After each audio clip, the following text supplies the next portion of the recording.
Okay, today I'm going to talk about fixing a stuck parking brake. I recently got a small boat with this 06 Caravan here, and I need the parking brake for on steep ramps. I went to use it the other day and it was completely jammed, and I had never had to use it before.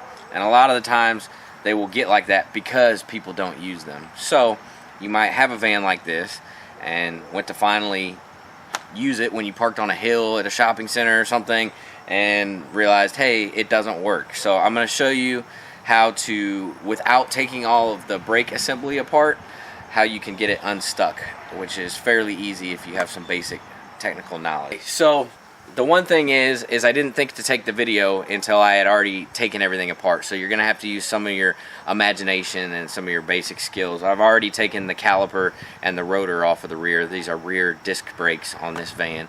So basically, if you take a look here, well, mine shattered when it came off because it's very old. As you can see, it was about time for it to be replaced anyways. With all this rust, there wasn't even much left for the pad to ride on.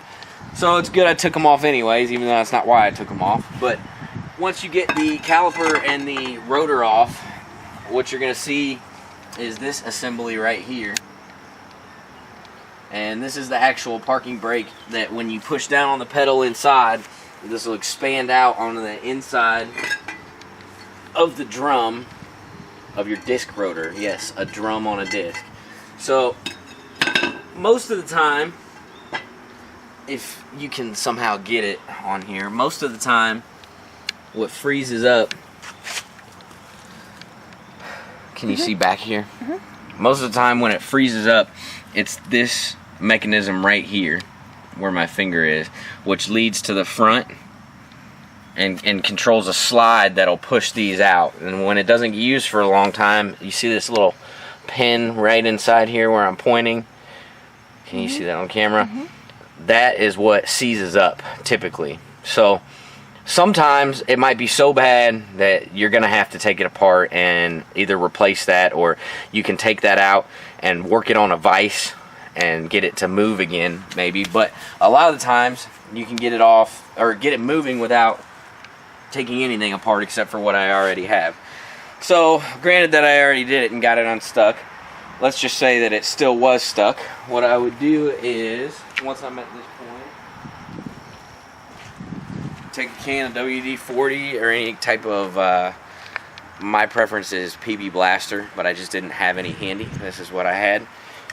And when you do this, you want to be careful to get none or as little as possible of this lubricant anywhere on these pads. I mean, typically if you get a lubricant or brake fluid on any type of brake pad, you're supposed to replace them. So if you're trying to preserve it, do your best not to get any on there. It'll soak in there and it won't have as good a traction possibly.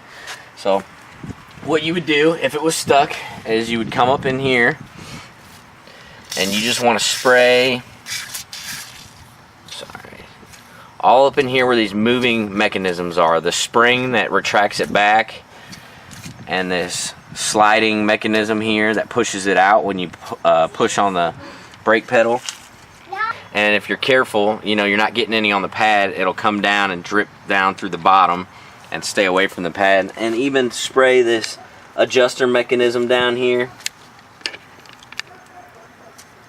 That's what you would adjust to set where it needs to be so that it's not too far in and not too far out when you put the rotor back on. But typically if they're just stuck, you know, you don't have to adjust that. Then once you get that done, what I did and what I would suggest you do is where these lines lead in, you want to, in this spring tensioner here and back where it connects with the clip and in where the cable goes, and that's actually on both sides. And then if you get down under here, okay, if you get down here where it splits off to go to both sides, spray, sorry, it's kind of hard to hold the camera and do it at the same time, but spray where that line leads in there and the two where the line leads to go to cut to the back.